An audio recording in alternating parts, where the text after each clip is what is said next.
Hello students, in this video we are going to talk about Excel formulas, which is one of the strongest feature for the Excel, which is providing you easy calculations just like calculator. For this we have to use this formula bar.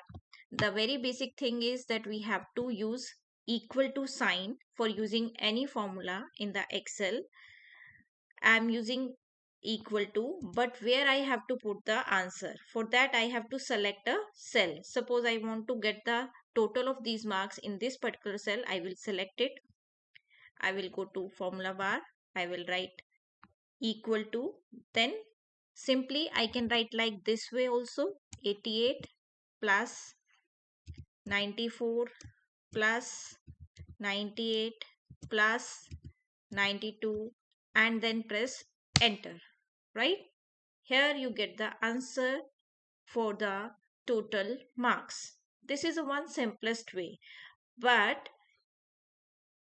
instead of using the exact values, the better way is use cell referencing, so that whenever some other user is looking to your sheet, they can get the idea that what you are using.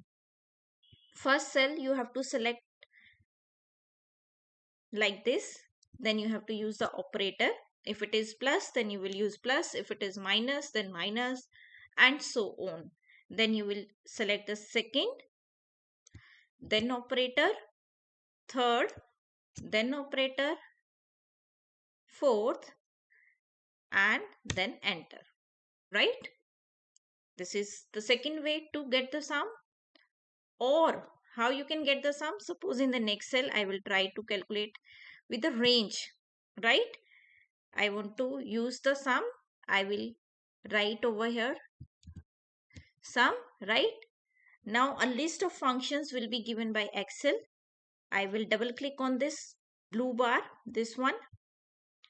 Now it is telling me I have to give the range. How I will give the range? I will select from this 88. With the help of cursor, I will select till the end of my range. Then I will close the brackets and then enter, right? Either I will use this formula or I will use a range. I'll get the same. In this way, I can use plus, minus, star for multiplication, hash. I can also use slash for division. I can use caret for degree elevation.